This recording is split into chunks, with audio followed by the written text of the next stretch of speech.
Visto, creo que aquí tenemos todo el objetivo de la clase anterior, a grandes rasgos, era netamente entender o las diferencias entre ciencia de datos, análisis de datos, tener esos dos conceptos bastante diferenciados uno del otro. Y con respecto como a la ruta que vimos en la clase anterior, vimos la introducción de la ciencia de datos, técnicas de visualización de datos, que esto tiene netamente con graficar los datos que uno está trabajando, eh, dónde se pueden encontrar bases de datos. En este caso, habíamos visto que íbamos a trabajar con una página que se llama Kaggle. En Kaggle hay distintas bases de datos y también lo vamos a ver hoy día cómo se ve un poco la página y vamos a tomar una base de datos desde ahí. Eh, el análisis exploratorio EDA, netamente esto es estadística, pero a nivel computacional y trabajado en un código en Python. Y el modelado predictivo y evaluación, eso es netamente a grandes rasgos es Machine Learning, que es como entrenar un modelo con los datos que tenemos ya limpios, analizados, entendidos de alguna forma, graficados también, y luego se entrena el modelo para intentar de predecir algunas cosas o trabajar con él para ver qué tan bien quedó el entrenamiento y testearlo si es que es un modelo factible con respecto a los datos que tenemos y para qué nos puede servir. Y finalmente, tendencias y oportunidades. Esto hoy en día, si ustedes se dan cuenta, con OpenAI, con Llama, con Meta, que son empresas bastante grandes, eh, es importante entenderlo a grandes rasgos para saber qué está pasando realmente por detrás de esto, de esta empresa y con sus aplicaciones que se están vendiendo hoy en día, como OpenAI, ChatGPT, ¿cierto? Ahora estamos en Llama 3 si no mal recuerdo. Ver qué sucede con esos elementos, cómo cuando hablan de entrenamiento, cuando hablan de tokens, todo ese tipo de cosas que son conceptos ya netamente de inteligencia artificial, entenderlo a grandes rasgos qué se trata ese mundo. Con respecto a eso, en esta diapo, yo se la pasé a Clara, si no mal recuerdo. Aquí hay varias cosas de enlaces recomendados. Están algunas clases o cursillos por ahí en Kaggle, en Coursera, también es interesante que puedan indagar un poco en eso. Los DataCamp, que también son otras cosas que se pueden, hay de pago, creo, y hay otras cosas que son bien son gratuitas. Libros también recomendados. En este caso, los libros es netamente para tener una noción de cómo se trabaja o algunas partes más filosóficas con respecto a este mundo del data science, eh, donde aparecen las librerías, ¿cierto? Como Scikit-learn, Keras, TensorFlow, todo ese tipo de cosas pueden ser un agregado para ir entendiendo aún más este mundo. Y también está Andrew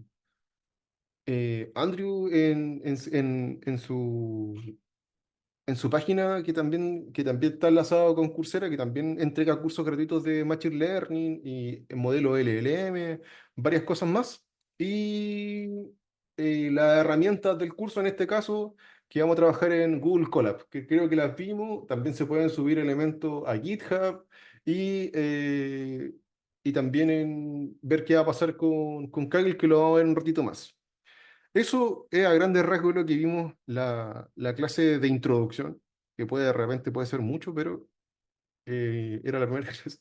La verdad, ya era la introducción y ya hay que abarcar más o menos todo lo que vamos a ver hoy día. Con respecto a la clase de hoy día, aquí está la clase de hoy. Entonces nos vamos a la clase de hoy. Si ven el título, se llama Técnica Avanzada en Ciencia de Datos, Modelos, Aplicaciones y Aplicaciones Prácticas. Entonces vamos a ver varios códigos para ir entendiendo cómo se va entrenando ciertos modelos de Machine Learning, por ejemplo, un Random Forest, para qué sirve. No vamos a indagar tanto en sí mismo cómo trabaja el modelo por detrás, que igual son bastante, o sea, podríamos ver otra eso en otra clase, pero vamos a ir ocupándolo, que netamente eso es como las cosas más aplicadas y para qué. para qué base de datos nos puede servir ese modelo. Eso también es importante. Entonces, hasta aquí, ¿hay alguna pregunta? ¿Algo que alguien quiera decir algo? Algo que... Oh, aquí hay un chat, así ¿qué pasa? Hola, lo siento, no había saludado a todos y a todas, pero uno por uno. No hay preguntas hasta acá, entonces podemos seguir. Claramente aquí la idea es, todas las herramientas que se van a ver acá, usted también las puede aplicar en su base de datos. Por ejemplo, si usted ya tiene una empresa o una pyme o una pequeña mediana empresa y está generando una base de datos, ya sea de em, elementos que se están vendiendo, por ejemplo, un e-commerce, todo ese tipo de cosas, hoy en día se puede descargar, ya sea, por ejemplo, en un archivo XLS o, bueno, hablándolo de otra forma, en un archivo de Excel, por ejemplo, y con ese archivo usted lo tendría que ver bien, lo puede pasar a un data frame y el data frame lo empieza a analizar, empieza a hacer todo lo que tiene que ver con análisis estadístico, ¿cierto? Y posteriormente puede generar un modelo para que se generen ciertas predicciones.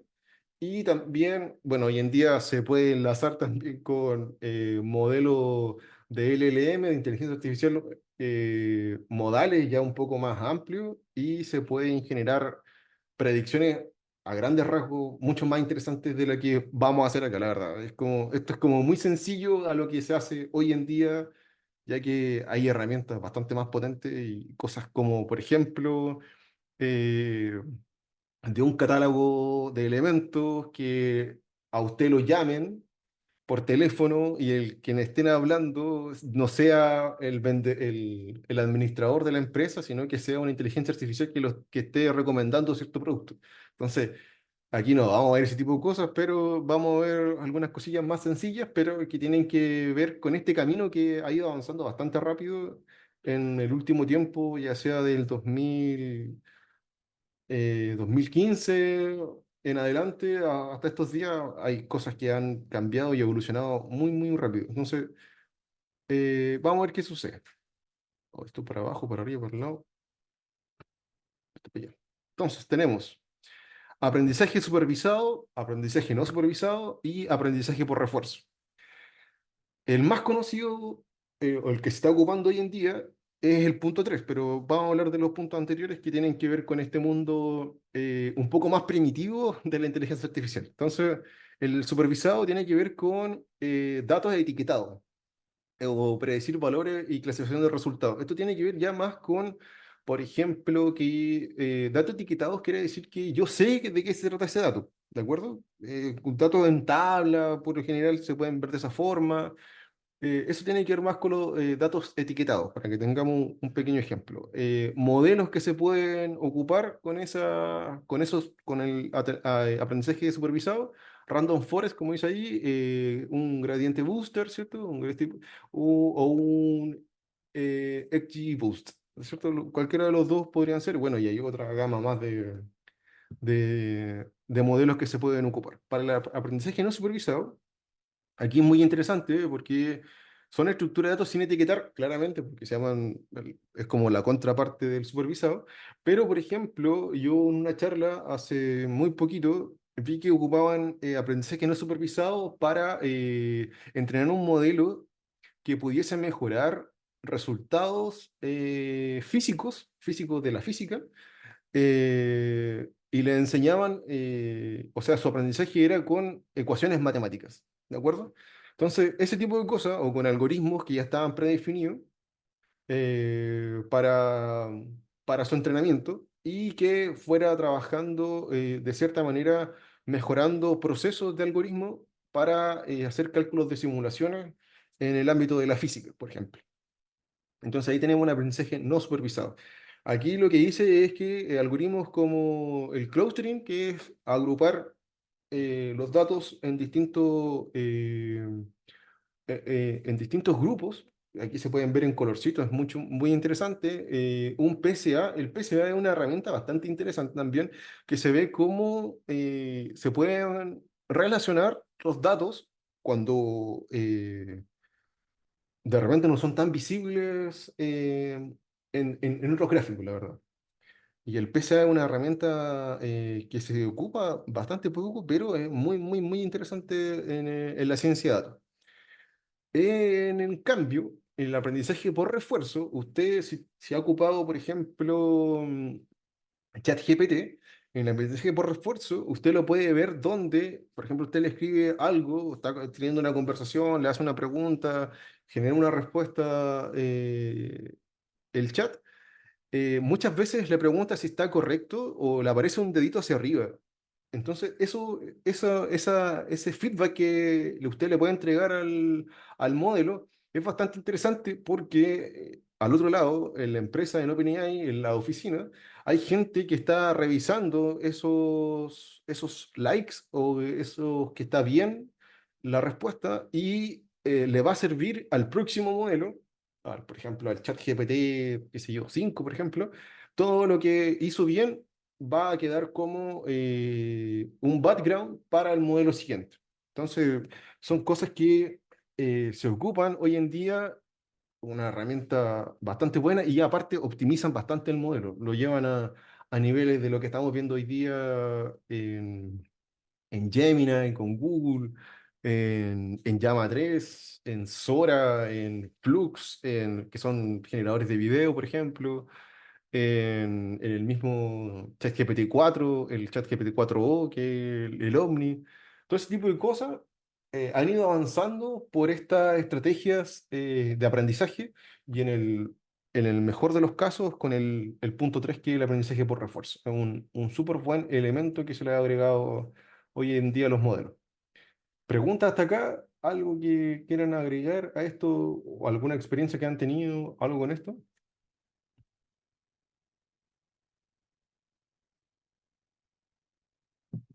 ¿Nada por ahí? ¿No? ¿Sí? ¿Algo? ¿Todo bien hasta acá? Yo no. Tengo que mirar acá el chat, no sé. Sí, todo bien, no sé. ¿Qué dice acá la gente? Buenas tardes. Buenas, buenas. ¿Hasta acá alguna pregunta, algo? Nada. Seguimos entonces para allá. Oye, esto como... No, esto acá. Pita.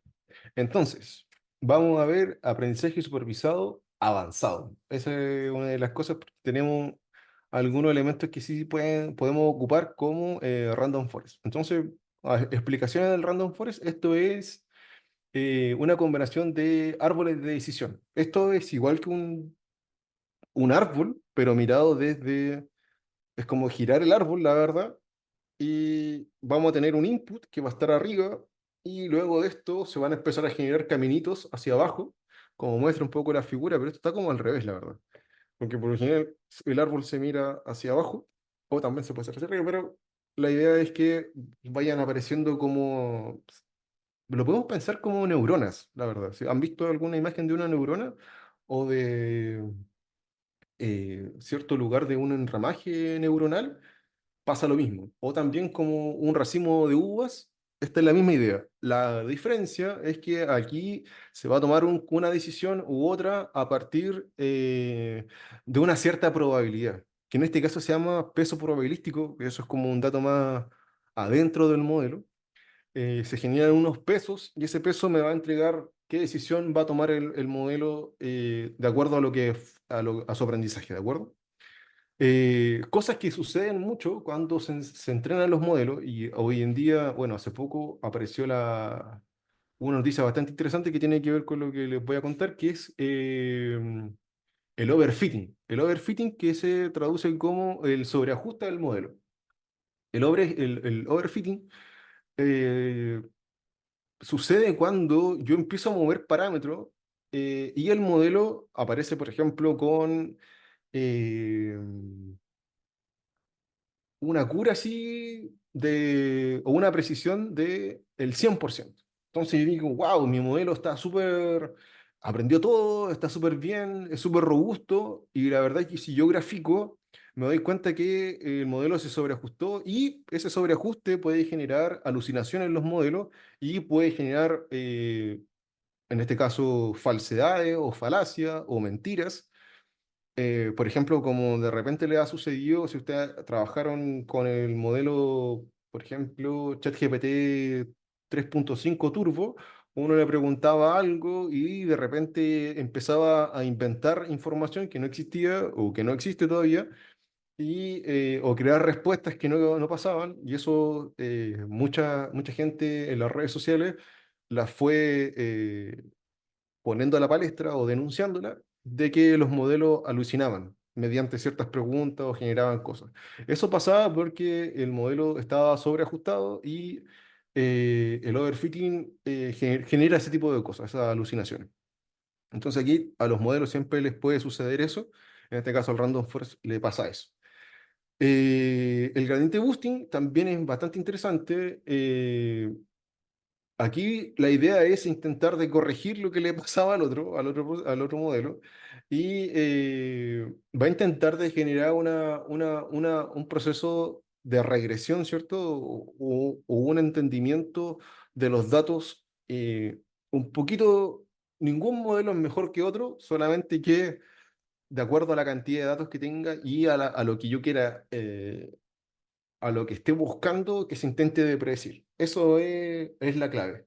Tengo mi problema, y mi problema, por ejemplo, estoy trabajando, yo estoy en mi área de física, de física médica, estoy trabajando en la predicción de saturación de oxígeno y ritmo cardíaco para personas que se toman, yo tengo los datos de una prueba de alto rendimiento de distintos atletas, y de repente yo habíamos pensado con mi profesora de tesis que era mejor tener un modelo de deep learning, ¿cierto? Que era como un modelo más cercano a las guías, que fuera como mucho más robusto, más grande y todo.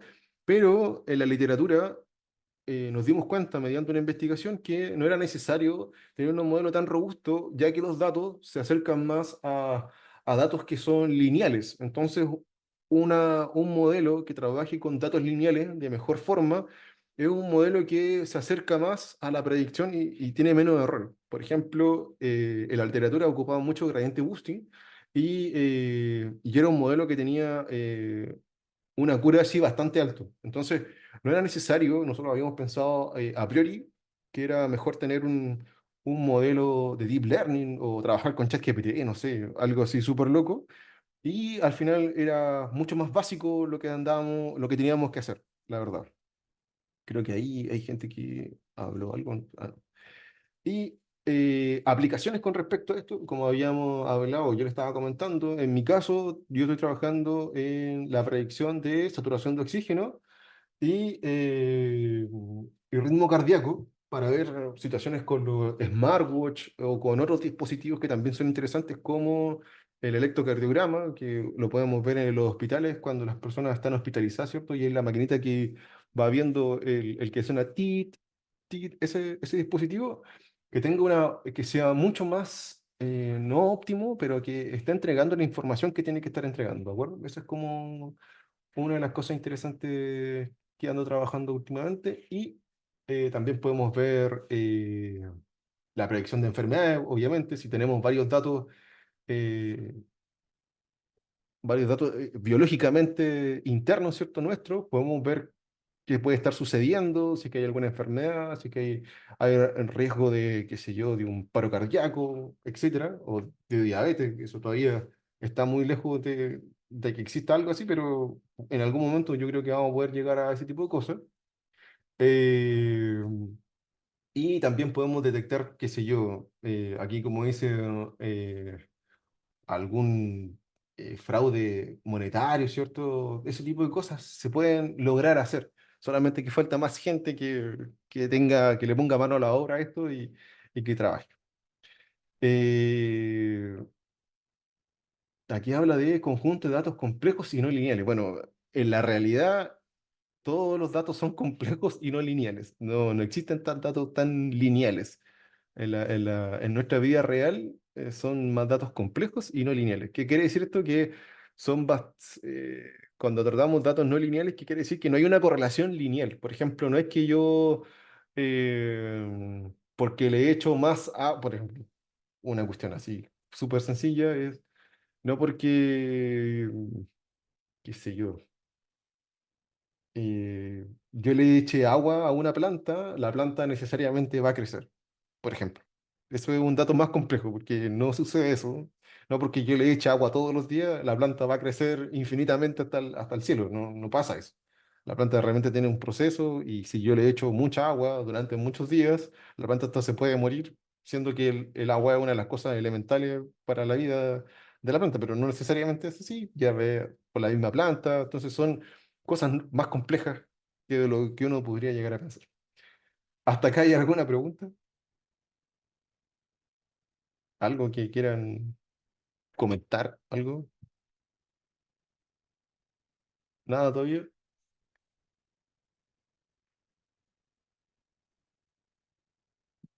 Nada todavía. Listo. Seguimos entonces adelante.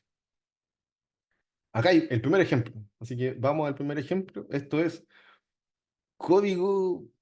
Estamos en Google Colab, así que vamos a echarle mano a esta cuestión. Aquí pueden salir preguntas, la verdad. Es muy interesante. Entonces tenemos el modelo Random Forest, como lo habíamos hablado. Este es el modelo de árbol, ¿cierto? Primero, instalar las dependencias o las librerías, ¿cierto? Que sean necesarias para trabajar con este modelo. Recordar que en este costadito, y está tapando eso, acá vemos que estamos conectados. Cambiar el tipo de entorno. A ver, vamos a darle acá. Acá me muestra, por ejemplo, que estoy ocupando Python 3. Es interesante. Eso es el lenguaje que estamos viendo. Y yo me puedo mover en distintos hardware que me puede entregar Google Colab o la empresa de Google. Entonces, por ejemplo, si yo hago esto, acá lo que voy a trabajar es con Tesla 4, que es una especie de RAM que tiene los servidores de Google en alguna parte, y ellos me van a prestar un servicio gratuito, en este caso no quieres acceder a la GPU Premium, entonces tendría que estar pagando para tener ese acceso a un procesamiento más rápido de los datos. En mi caso, voy a trabajar con mi hardware común y corriente, con el mío internamente, solamente que me voy a conectar a sus servidores para hacer correr este código que está acá, que lo van a ver, que está acá en la nube, ¿de acuerdo? Entonces, primera cosa es instalar. En este caso vamos a instalar pandas, en este caso NumPy y scikit-learn, que tiene que ver con la parte de los modelos. Ahí, ¿se acuerdan? En algún momento vimos en la clase anterior, scikit-learn alberga gran cantidad de modelos con su explicación, con su bibliografía, sus referencias, cómo fue construido, para qué sirven, todo ese tipo de cosas. Lo pueden encontrar en scikit-learn en la página. Y Matplotlib, esta es la librería para plotear o para graficar los gráficos, importante para que veamos los datos, y Cyborg, que también es un graficador, ¿cierto? Que son librerías bastante interesantes. Siempre en Python, o en este caso en Jupyter, que es la plataforma que estamos viendo como con bloques acá, se instalan las cosas con pip install y la paquetería o la librería que andamos buscando. Entonces, vamos a hacer lo siguiente, vamos a ver cómo funciona esto. Si se fijan, aquí nos estamos conectando ya a un servidor que nos están prestando Google y ahí nos entregó la información. Ahí nos conectamos y empezamos a buscar los paquetes que queremos que tenga nuestro código para que pueda correr correctamente y para que pueda ser ejecutado correctamente, no tenga ninguna dificultad. Ya está todo listo, quedó todo instalado. Y ahora, ya que tenemos instaladas las librerías, ahora tenemos que pasar a cargar las bibliotecas, ¿cierto? Importar, ahora tenemos que decir al código que, ya que se instaló algo, perfecto, pero yo ahora lo que voy a necesitar. Entonces vamos a necesitar a Pandas, a NumPy, que también es importante, Scikit-learn, los modelos, aquí tenemos el entrenamiento, el testing, toda esta parte esta línea es para hacer que se entrene el modelo, el ensemble, aquí está el random forest, ¿de acuerdo? el clasificador Random Forest, el que estábamos hablando hace poquito. Y aquí están algunas características o algunas métricas con respecto a que vamos a calcular. Por ejemplo, la accuracy, la matriz de confusión, ¿cierto? Y esta es una línea que tiene que ver con la clasificación para ordenar los datos. Y aquí está la importación del Matplotlib, que tiene que ver con la gráfica, y Cyborg, que también tiene que ver con gráfica. Entonces estamos listos para, importamos todo y acá dejamos el link para buscar nuestra base de datos. Entonces vamos, yo le dejé sí, súper bonito todo para que funcionara más o menos, pero vamos a meternos a la página, copié y entramos a Kaggle para descargar la base de datos. Aquí estamos en Kaggle y si se fijan, aquí tenemos una base de datos que tiene que ver con diabetes. Entonces, esto es netamente clínico. Aquí la glucosa, la presión en la sangre, ¿qué más tenemos? La insulina, una cantidad de datos acá que hay. Entonces, vamos a descargar esto. Se puede descargar desde acá, como se puede descargar desde acá. Así que cualquier versión me pide aquí con mi cuenta de Google, entre y se debería de... Aquí lo puedo hacer ahora por acá. Ahí está, se descargó. Entonces, si se fijan, aquí se abre, aquí tenemos nuestro archivo. Este archivo mm, lo voy a descomprimir, extraer aquí, y tenemos el archivo que yo lo puedo abrir, ¿cierto? Es un CSV, y aquí están todos los datos con Office como es como un Excel, una especie de Excel, con todos los datos. Pero lo interesante de esto es que yo lo puedo llevar a mi plataforma de Google Colab. Entonces, fíjense que acá tengo una cierta herramienta, yo le doy a la carpetita acá, y en esta carpetita le voy a colocar diabetes.csv, así se llama esto que está aquí que dice DF, es el data frame. Entonces, lo que voy a hacer, vamos a hacer lo siguiente. Voy a pescar esto que está acá y lo vamos a lanzar por acá, ¿de acuerdo? Advertencia. Luego esto se va a borrar de las librerías o de los servidores, ¿de acuerdo? Ahí se cargó. Ahí tenía mi diabetes.csv que tiene que concordancia con el nombre que está acá, ¿de acuerdo? Em, Vamos a ver si funciona. Si es que no funciona, le cambiamos un nombre y ya está. Pero debería de funcionar. Si es que no, se puede hacer una idea que sería interesante que apareciera. Aquí se están cargando las cosas. Ah, miren, perfecto. Se cargó todo, lo dejé afuera de esta carpeta, porque si lo hubiera dejado adentro de la carpeta, hubiese pasado esto. Miren, fíjense. Si yo hago esto, si se fijan, el archivo quedó acá adentro, aquí está, y si yo hago correr de nuevo este código, fíjense lo que sucede. Aparece un error de inmediato. ¿Por qué? Porque cuando yo definí el data frame, df es igual a leer el archivo csv, dice que el csv se llama diabetes.csv. Entonces, cuando lo fue a buscar acá afuera de la biblioteca, no lo encontró. Y claramente lanza ese error. El directorio diabetes no está encontrado. Perfecto. Entonces, si en el caso de que yo haya hecho de dejar el archivo acá adentro, lo que tendría que hacer es, yo me voy, le di clic a los tres puntitos que aparecen en el archivo, le doy clic acá y aparece copiar ruta de acceso. Entonces yo voy acá y cambiamos esto, la copio. Fíjense que sigue estando estas comillas, pero simples, y aquí me aparece la ruta de acceso completa para el archivo. Entonces yo le debería dar clic ahora y debería de funcionar. Y ahora sí encuentra la ruta de acceso y puede leer el archivo diabetes.ccu. Entonces, de acuerdo a cualquier cosa, si usted dejó el archivo adentro de la carpeta o lo dejó afuera, es importante que sepa cómo poder agregarlo a esta línea para que se pueda ser leído mediante nuestro código.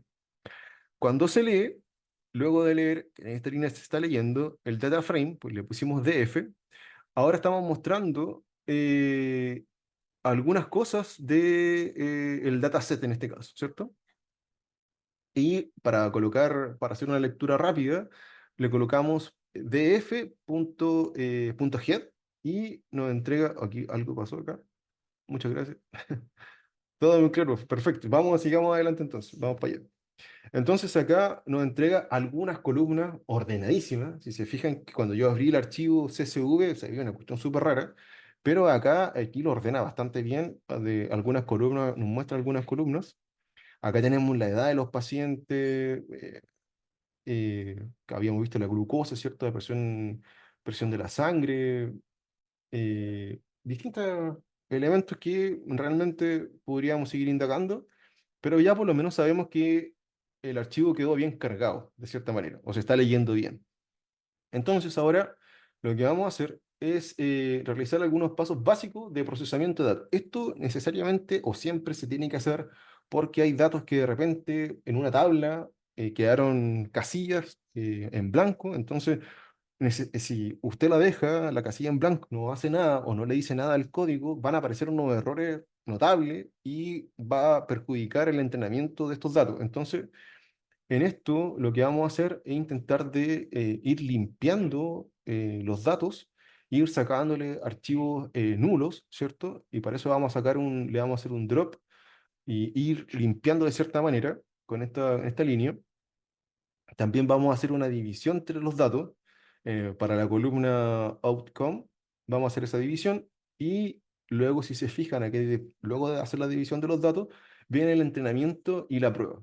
El entrenamiento, Xtrain, Xtest, train y test. Y aquí se hace la última línea para un random state de 42. Eso es como bastante clásico, estos números, y un test 6 de 0,2. Entonces, aquí vamos a imprimir el tamaño del conjunto de entrenamiento y el tamaño del conjunto de prueba, ¿de acuerdo? Se imprime para que veamos más o menos qué cosas hay o qué se está pasando realmente. Entonces le damos clic, perfecto. Aquí nos entrega la información. Aquí tenemos el conjunto de datos finales. Aquí dice que el tamaño del conjunto de entrenamiento es de 614. Esto tiene que ver con las columnas y el tamaño del conjunto de prueba es de 154. O sea que 600 con 614 es el tamaño con el que se entrenó el modelo o con el que se va a entrenar el modelo.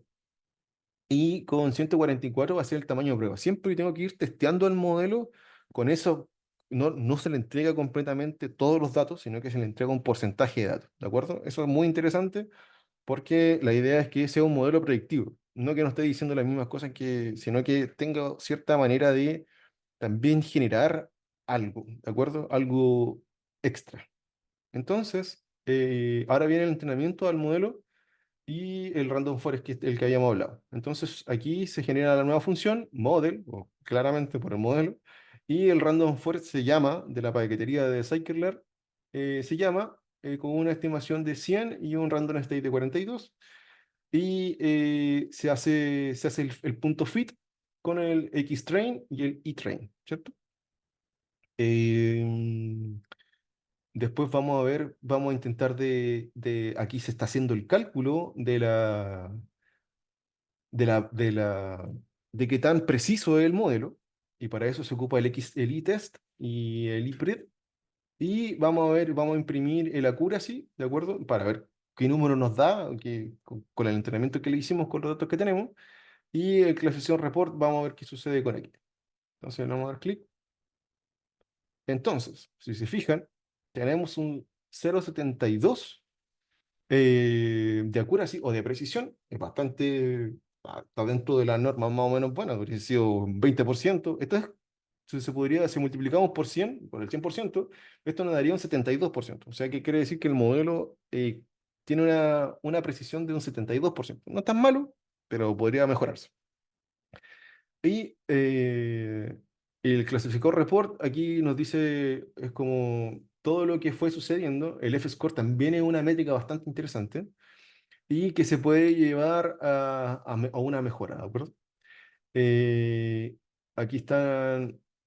otras métricas que tienen que ver con lo mismo, con la misma idea, y cómo es mejorable el modelo, y evaluación y visualización de evaluar el modelo de visualización de los resultados. Vamos a ver qué cosas qué cosas salen de acá, la verdad. La matriz de confusión es bastante interesante para ver la correlación entre los datos.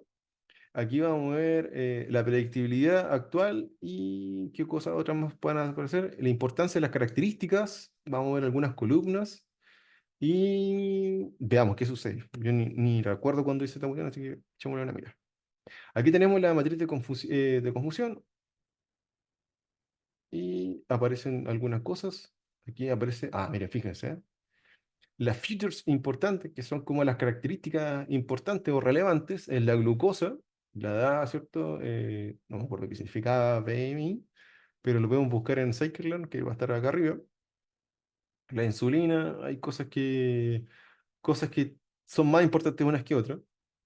Y lo interesante de esto es que aquí aparece en un gráfico de temperatura con colores más intensos, aparece que hay datos que se correlacionan bastante bien, ¿de acuerdo? Eh, el resumen de todo lo que hicimos fue primero, ¿cierto?, descargar una base de datos pequeñita, no tenía más de, qué sé yo, 800 datos. eh, Luego montar en nuestro Google Colab esa base de datos, subirla o leerla, que es lo que habíamos hecho ahí arriba, y luego de ahí hacer una limpieza bastante pequeñita, sacarle los valores NaN, y también después hacer una división de los datos entre entrenamiento y testeo, y luego entrenar un modelo random forest. ¿De acuerdo? Bastante sencillo lo que hicimos, pero para muchas personas puede ser una cosa así como tirado las mechas, pero esto es bastante sencillo. Si lo vieron, fue apretar algunas cosas. Cosas interesantes, claro, si yo voy apretando este botoncito y van sucediendo las cosas, se ve sencillo, pero siempre la idea de esto es, igual que de cierta manera, tener eh, un algoritmo de ejecución cuando usted tenga su propia base de datos y quiera ver un problema real.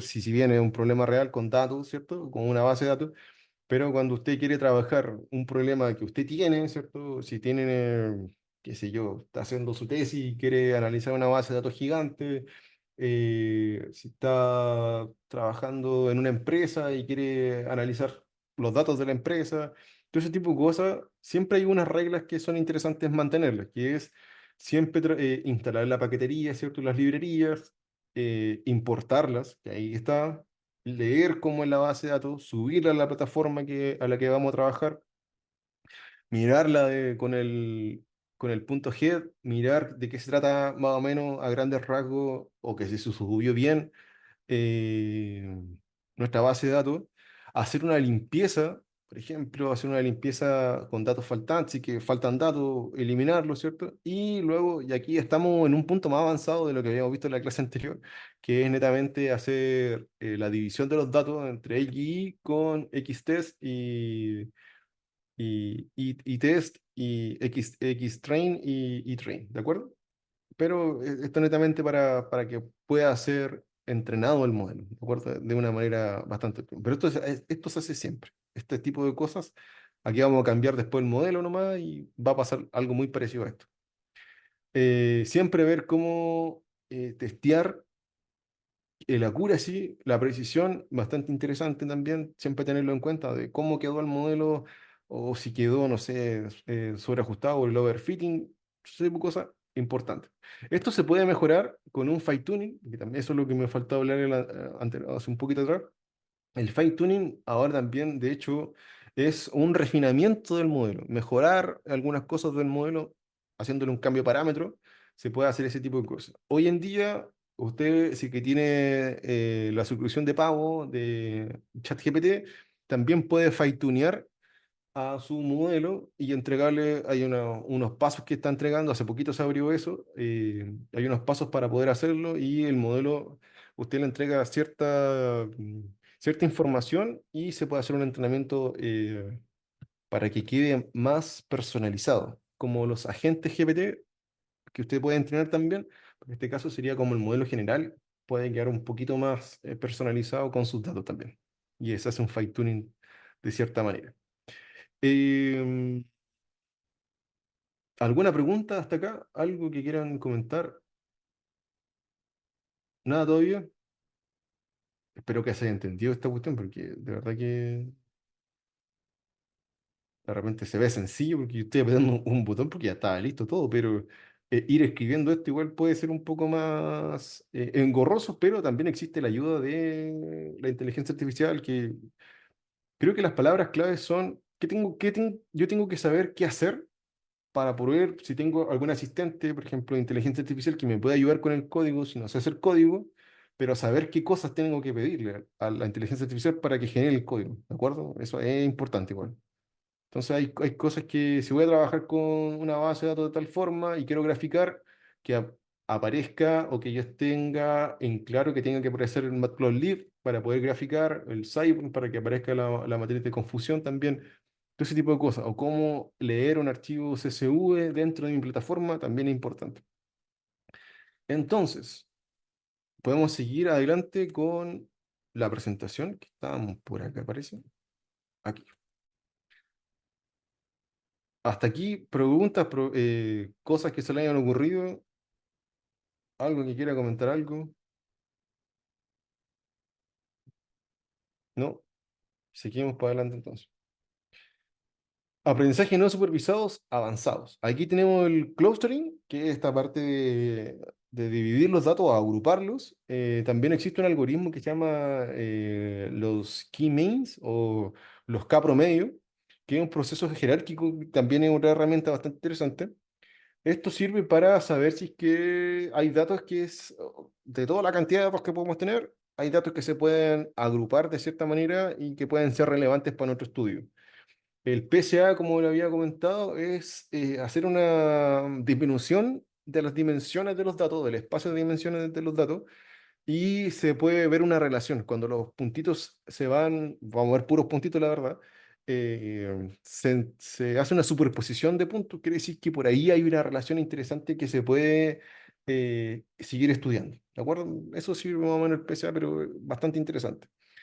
Aplicaciones técnicas del no supervisor tienen numerosas aplicaciones desde segmentación de clientes y detección de anomalías hasta reducción de dimensionalidad en la exploración de los datos, ¿no? Cosa bastante interesante. Yo lo que recuerdo que me hizo mucho, me fue muy interesante ver cómo entrenaban a un modelo, pero con física y con conocimientos de fórmulas matemáticas, por así decirlo, al modelo para que fuera construyendo más física.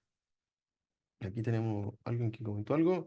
O sea, hay una herramienta que me ayuda a obtener información, por ejemplo, para la información que necesito para realizar un libro digital. Sí, tal cual. Usted puede generar un punteo de lo que está buscando, de lo que quiere hacer, de lo que estima, de lo que espera.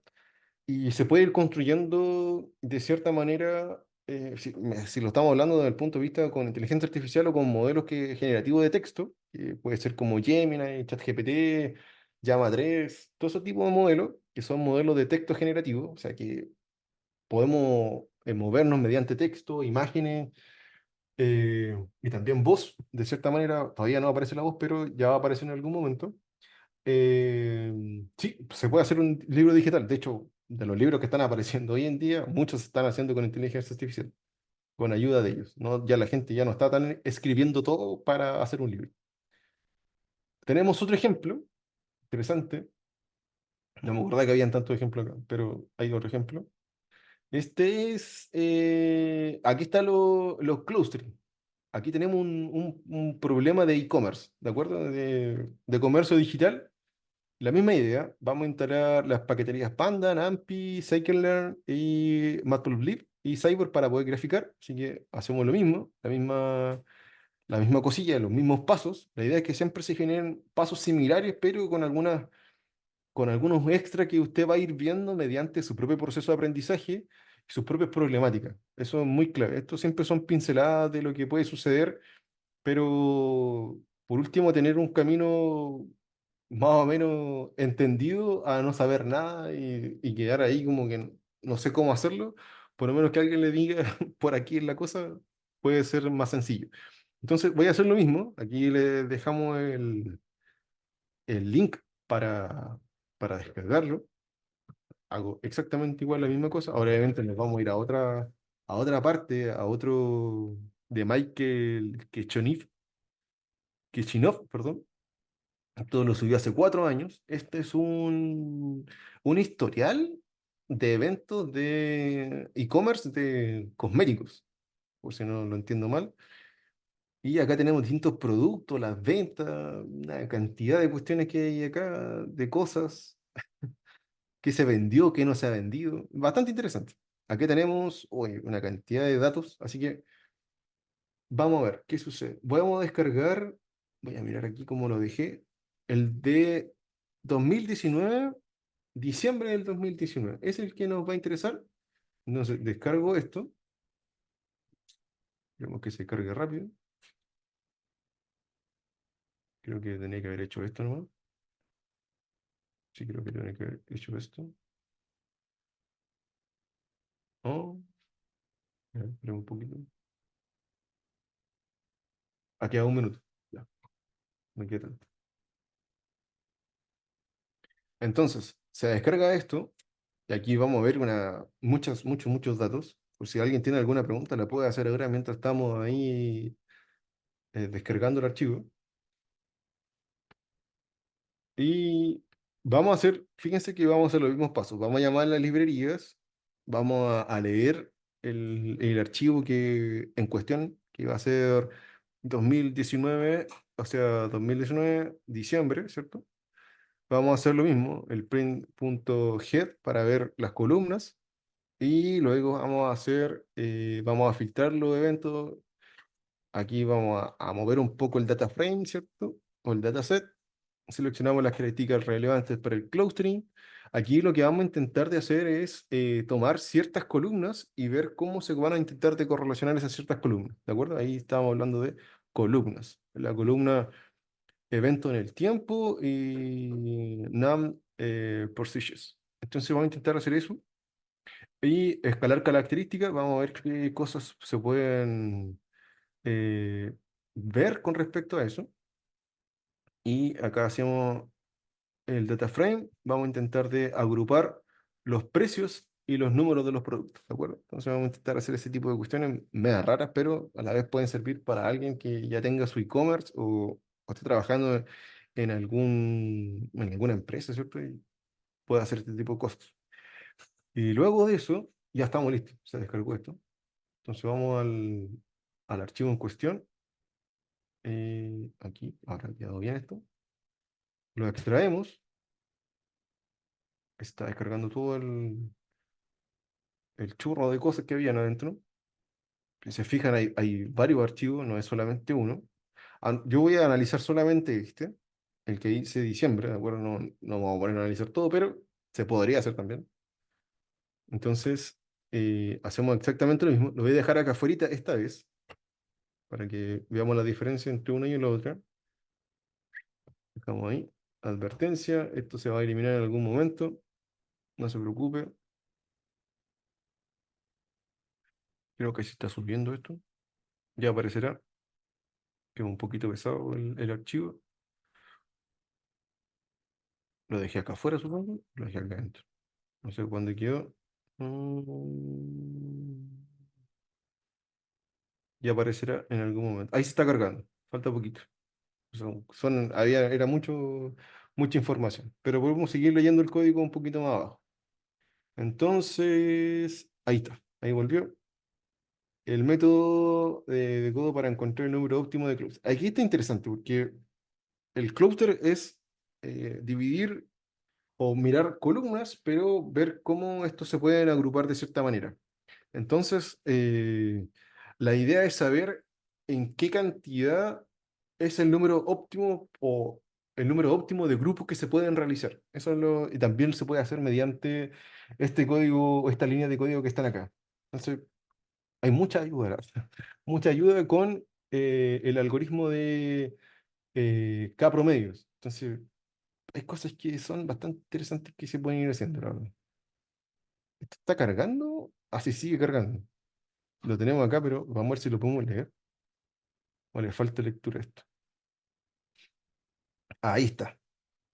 Entonces tenemos todo esto. Fíjense que aparece hasta el tiempo en que se compraron ciertas cosas, eh, el código ID del producto, la categoría, una ensalada de cuestiones que hay acá, los precios, el usuario que lo identificaron de esta forma, porque no va a salir el nombre de la persona, y la sesión que se generó para comprar cierto producto. Entonces hay mucha información. Entonces, ahora lo que vamos a hacer es filtrar los tipos de elementos. Vamos a ir filtrando algunas columnas, vamos a ir limpiando algunas otras.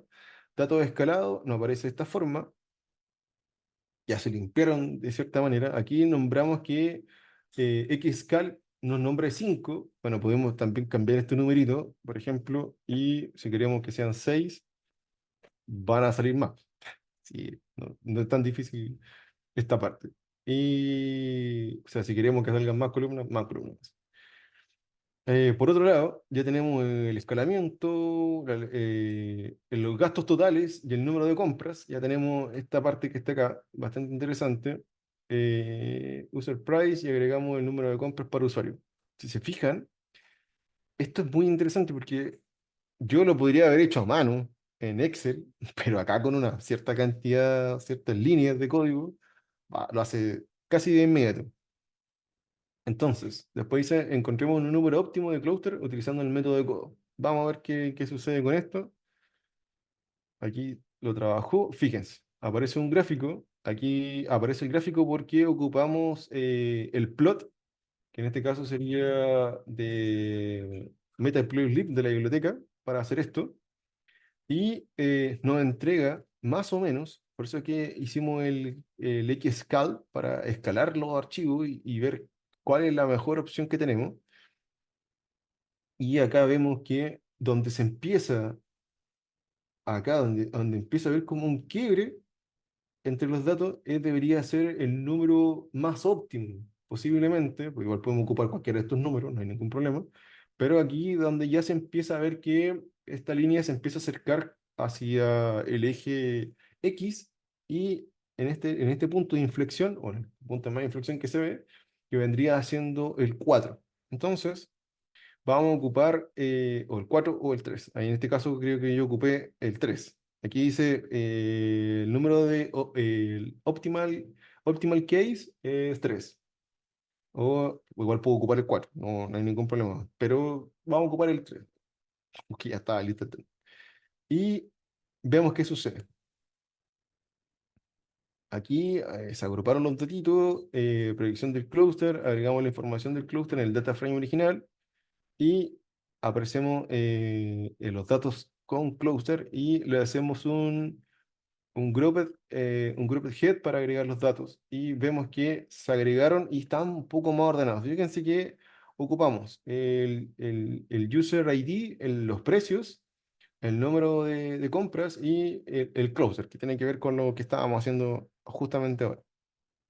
Y ahora la idea de esto es visualizar cómo esto se va a ver finalmente, cómo se ve el clúster y vamos a hacer en el eje X va a estar los precios y en el eje Y va a estar el número de compra. Entonces, y aquí vamos a graficar los clúster. Eh, Viridis, esto es netamente los colores, ¿de acuerdo? Entonces, para colocar un poco más de gracia y no se vean blanco y negro y nada de eso. Entonces, veamos qué sucede. Aquí, si se fijan, habíamos escogido 3 clúster. Ahí están los 3 que habíamos escogido. Si yo le pongo 4, salen 4. Y aquí está este tipo de elementos. Así se ve un clúster. Aquí, si se fijan, pintamos de cierta manera algunos elementos, otro de otro color, otro de otro color. Entonces vamos a ver qué significa cada una de las cosillas que son bastante interesantes. Eh, de aquí de nuevo el mismo resumen que habíamos visto, ¿cierto? Ya entendemos cómo ingresar una base de datos, cómo hacer leerla, limpiarla, ordenarla para que funcione. Y encontramos un número óptimo de clúster. En este caso lo sacamos desde acá. cuando hicimos el codo o el embotellamiento, lo sacamos de acá, este 3 o el 3 de los clústeres, aparece por ese 3 que está ahí. Y, y aquí ocupamos un entrenamiento de modelo de K promedios, ¿cierto? Para hacer el clúster y para cada usuario y visualizamos los resultados en este gráfico de dispersión. Entonces aquí nos fijamos que hay compras, aquí hay una cosa interesante, hay de, pocas compras de un solo usuario que compró un gasto total alto, pueden ser $1.200, pero hay muchas compras, fíjense acá que hay muchos usuarios que han comprado eh, elementos muy baratos, fíjense aquí, pero hay pocos usuarios que compran una cantidad muy alta en sus compras. Eso es muy interesante. ¿Cómo se puede ver esto? Aquí que dice, muchas gracias, profesor. ¿Cómo conservar mayor variancia posible los datos no supervisados? La técnica de aplicación. ¿Cómo conservar? Oh, ¿cómo conservar una mayor variancia posible de datos? Ah, buena pregunta, ¿eh? ¿Cómo conservar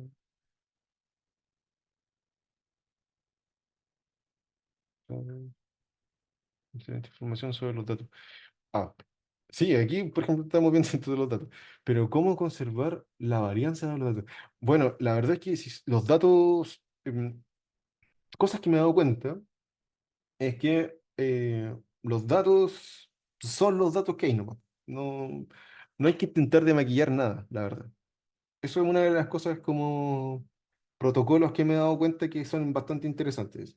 Los que hay que ver qué se pueden hacer con ellos y ya está. Si se saca algo productivo de eso, bien. Si es que los datos de repente no sirven, habrá que cambiar o el experimento o cambiar la base de datos o ver qué está sucediendo con el mismo modelamiento y con el análisis que estamos haciendo.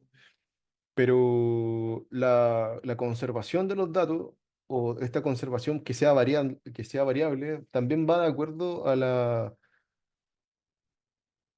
al input que tengamos en cuestión. Por ejemplo, en este caso era el historial de un e-commerce o de una pequeña empresa de venta de objetos.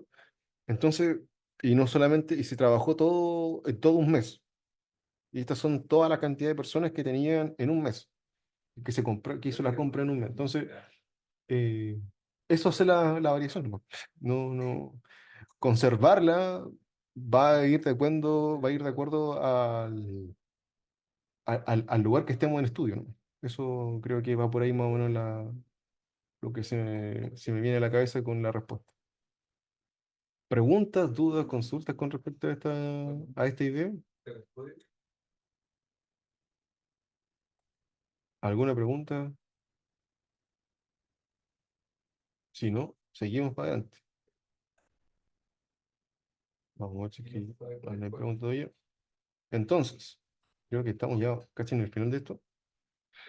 Aprendizaje por refuerzo, tenemos lo que habíamos hablado, el mayor, eh, uno de los mayores exponentes que podemos ver hoy en día, es tangible, es ChatGPT con su dedito para arriba y con su decirle que estaba bien, porque en algún momento en toda la conversación le pregunto si está bien la respuesta, si no, ese tipo de cosas también. Bueno, ahora también salen dos versiones de cuál te parece mejor, escoge como dos tipos de conversación a la vez y uno puede escoger. Entonces, este tipo de refuerzo le sirve para el próximo modelo, ¿de acuerdo? Para que sea aún mejor. Otra de las cosas interesantes, el Q-Network eh, se está ocupando, de cierta forma, ya cuando estamos hablando de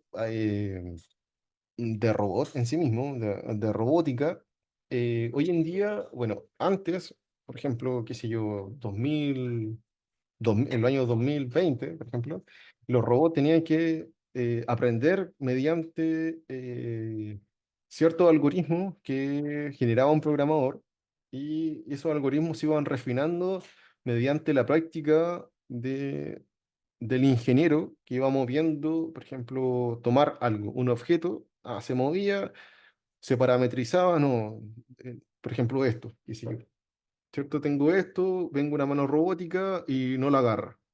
Tengo que cambiar un parámetro para que lo sostenga. Después tiene que sostenerlo bien, para que no se le caiga. Entonces, todos esos parámetros se iban ajustando a mano. Y en cada iteración, cada proceso se iba haciendo eso. Hoy en día, lo que se está haciendo, que es aún más interesante, es que ya no, el ingeniero no tiene que hacer todo ese trabajo de ir trabajando parámetro por parámetro, sino que eh, mediante un algoritmo de Machine Learning, el modelo se entrena con datos y con parámetros y con muchos parámetros y con mucha información para que el modelo sea optimizado de manera digital. ¿De acuerdo? Es como entrenar un modelo con posibles movimientos de otro robot que ya se entrenó en algún momento, pero ya ese robot está súper bien entrenado, entonces yo le paso toda esa información a un nuevo robot y el nuevo robot aprende más rápido. Entonces se optimizan los tiempos para generación de robots y también se optimizan los tiempos para ir preparando los robots, en este caso como para el mundo real, de cierta manera. Entonces, son cosas que se están avanzando bastante rápido. Eh, Seguimos para adelante. Herramientas y librerías avanzadas. Habíamos visto Scikit-Learn, donde están todas las librerías que tienen que ver con modelos, herramientas, análisis de datos, ¿cierto? Hay una gran página donde alberga toda la información. TensorFlow también es una biblioteca bastante de código abierto desarrollada por Google y también tareas de redes neuronales un poco más avanzadas de lo que estamos viendo acá, ¿de acuerdo? Lo que estamos viendo netamente era Machine Learning, y aquí ya estamos en Deep Learning, aprendizaje más profundo y cosas más grosas, por ejemplo, visión por computadora, que yo pueda hacer un tracking, qué sé yo, como han visto cámaras en Oriente, por ejemplo, en China, sí, creo que en China es como mayor exponente, donde se ve la imagen de una persona caminando por la calle y se ve con un cuadrado que se identifica y se etiqueta como persona, o un auto. También los autos de Tesla también tienen eso, ese tracking para saber qué objetos son y se pueden identificar. TensorFlow alberga esa gama de elementos con PyTorch, que también es otra biblioteca, y también se pueden desarrollar cosas de automatización más amplias con estas últimas dos, ¿de acuerdo? Que es de redes neurales profundas, ¿de acuerdo? Cosas un poquito más cercanas a tener una inteligencia artificial. Ejercicio práctico de la ejecución. Aquí tenemos un ejercicio que se los puedo mandar para que lo desarrollen. Esta es la idea de dividir los datos de prueba y entrenamiento, preparar los datos para el modelo, clasificarlos, ¿cierto? De alguna manera, entrenar en un XBoost, que es lo que me habéis visto también hoy día, y con algunos parámetros predeterminados, y evaluar el rendimiento del modelo en conjunto, hacerle una cura así con una línea, ¿cierto? Y ver cómo le quedó entrenado y optimizar los parámetros del modelo para mejorar su precisión. Igual es interesante porque ¿se acuerdan que podemos llegar a un overfitting si es que yo muevo mucho los parámetros? Pero la idea es que puedan jugar con un código, se los voy a enviar, yo tengo un chat ahí, se los voy a enviar a Clara para que se los pase en algún momento, para que lo tengan pues, a mano.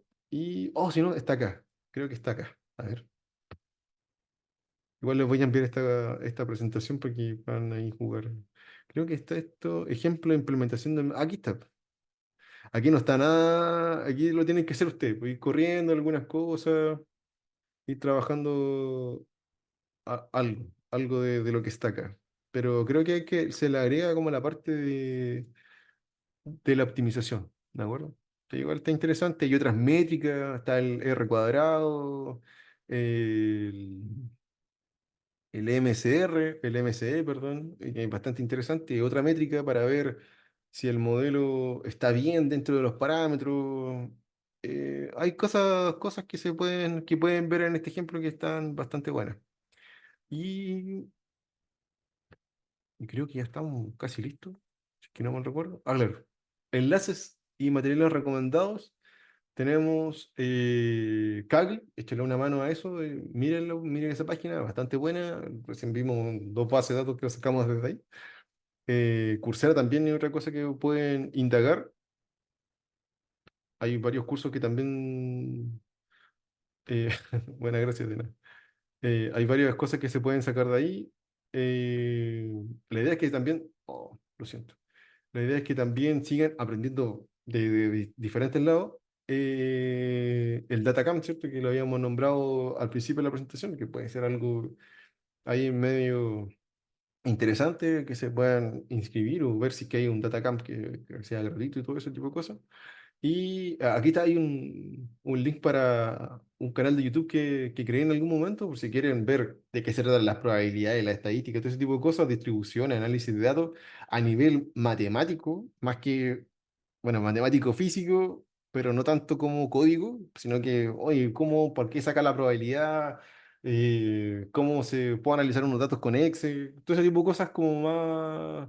Aquí hay unos videos donde explico ese tipo de cosas, que había hecho un curso en el tiempo de la pandemia, ahí pueden buscarlo. Ahí me van a ver a mí con barba, con otro tipo de cosas que trabajaba.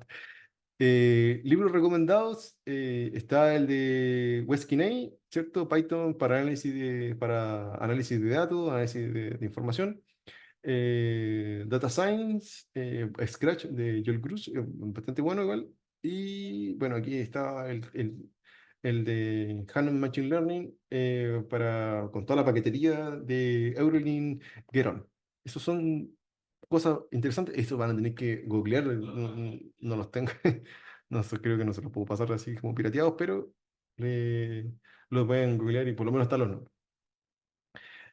Cursos adicionales que habíamos visto también hace poquito, el de Andrew, ¿cierto? El de Machine Learning, hay varias cosas que se pueden ahí sacar, cosas interesantes que están pasando más cercanas a este tiempo. Lo que estábamos viendo eran cosas un poco más antiguas. Eh, Deep Learning Specialization de Andrew también. Y bueno, en las plataformas, ¿cierto? Saber ocupar un poco más competition. Kaggle hace competiciones de yo te paso una base de datos o necesito hacer un experimento y genera un poco de plata ahí. ¿Eh? Entonces, hay plata de por medio para la gente mande sus códigos y pueda participar en ese tipo de cosas. Bastante interesante igual. En Kaggle pasa eso. Y en GitHub es una plataforma que también se pueden alojar muchos códigos y se pueden ejecutar, puede ver código de otra persona, pueden compartir código con otra persona, proyectos con otra persona. Entonces, en Kaggle pasa lo mismo, pero se puede ganar unos pesos extra. Y en Google Colab, netamente es para ir ejecutando códigos si es que no tiene ninguna plataforma local en su computadora, lo puede hacer mediante Google, en la nube. Recuerdo como lo vimos en clase. Eh, ¿Qué más? Aquí yo creo que estamos listos ya con la parte de las preguntas. ¿Alguna pregunta, alguna duda, algo, algo que quieran preguntar para este mundillo que vimos hoy día? Yo lo siento que fue demasiado rápido, pero por último después pueden ver los códigos tranquilamente, echarle una mano, moverlos, cambiarle unos números, qué sé yo. Ahí se los vamos a dejar y le dejamos la tareita también para que se la pasen en algún momento y la puedan mirar para que trabajen con el modelo XBooster, ¿de acuerdo? Preguntas, dudas, consultas. Vamos a mirar ahí bueno, escribirla por chat igual, no hay ningún problema. Vamos a estar mirándolo acá. Si alguien tiene una pregunta o alguna aportación a la clase de Nicolás, pueden abrir sus micrófonos.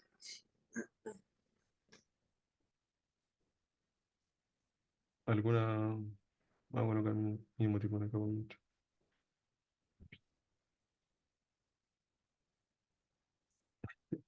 Sí, lo siento. Sí, Profe, digo, ¿cómo está? Buenas. buenas, Desde Bogotá, Colombia, Leonardo Peñuela. buenas. Ah, profe, estabas hablando sobre una transporte de datos, algo de ChatGPT. Sí, ¿Cómo podemos organizar eso? O sea, me quedó claro, pero quería ser un poquito más profundizado ese espacio.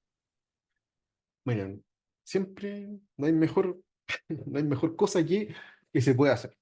Miren, vamos a hacer esta respuesta la vamos a hacer práctica, la verdad. Vamos a transformar en práctica y esto le va a ayudar mucho de lo que estábamos viendo con respecto a esto. Vamos a abrir. una conversación. Perdóname que te interrumpa, Nicolás. Si podemos acortar también la pregunta de Fabio, porque ya nos pasamos de la hora. Entonces, si lo Ah, podemos vale, vale, hacer vale. lo más breve posible, sería mejor. Lo, perfecto, Gracias. ya. Vamos a hacer lo más breve posible, pero para que tengan una idea, ¿de acuerdo? Aquí estamos con ChatGPT, por ejemplo. Entonces yo lo que voy a hacer, le voy a mandar exactamente, bueno, vamos a hacerlo con, ya con esto, y le voy a pasar el archivo. Y le voy a preguntar, analiza esta base.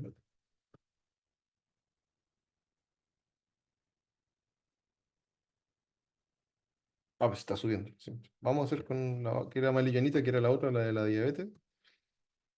Y aquí les va a dar una idea de cómo funciona también todos los códigos y todo este tipo de cosas. Lo que está haciendo ChatGPT es exactamente la misma idea. Si se fijan, está leyendo el archivo y luego está haciendo un breve resumen de lo que hay dentro del archivo para que a mí me diga qué cosas hay. Hay glucosa, estas son todas las etiquetas de todas las columnas que tiene el archivo dentro. Y aquí justamente como es un chat y yo puedo conversar con él, ahí está el dedito que le hablaba, el refuerzo, puedo analizar la correlación entre las variables. Voy a una pregunta también, puedo crear un modelo predictivo simple. Echemos una mano a esto, a ver qué hace. Yo puedo ir analizando aquí dentro de la página todo. Aquí justamente de nuevo, él tiene que, ChatGPT trabaja mucho con Python y todas las librerías las va a sacar de Python y va a hacer el análisis casi exactamente como lo hicimos nosotros. Aquí analizó todo, encontró la matriz de confusión, analizó algunas cosas y ya generó una precisión de clase cero sin diabetes de un 81% y una precisión para la clase uno con diabetes de 65%. Analizó los datos de una manera súper rápida y usted puede verlo. Podemos mejorar la precisión del modelo, otras técnicas de modelaje. eh,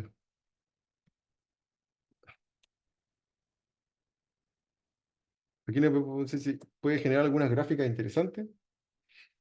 Si se fijan, de nuevo importa justamente la librería de Matplotlib y Seaborn para que grafique, va a ser una distribución de outcome y va a generar gente con diabetes y con no diabetes, va a generar orográfico, va a generar una matriz de correlación de las variables y aquí generó esto, gente con diabetes, sin diabetes y una matriz de correlación entre todas. Esto, entre más rojo que se vea, es porque hay una relación entre, por ejemplo, tenemos, claro, glucosa y glucosa siempre, y tenemos la matriz de correlación. Parece que hubo un problema al intentar, bueno, aquí si hay problemas van a salir problemas.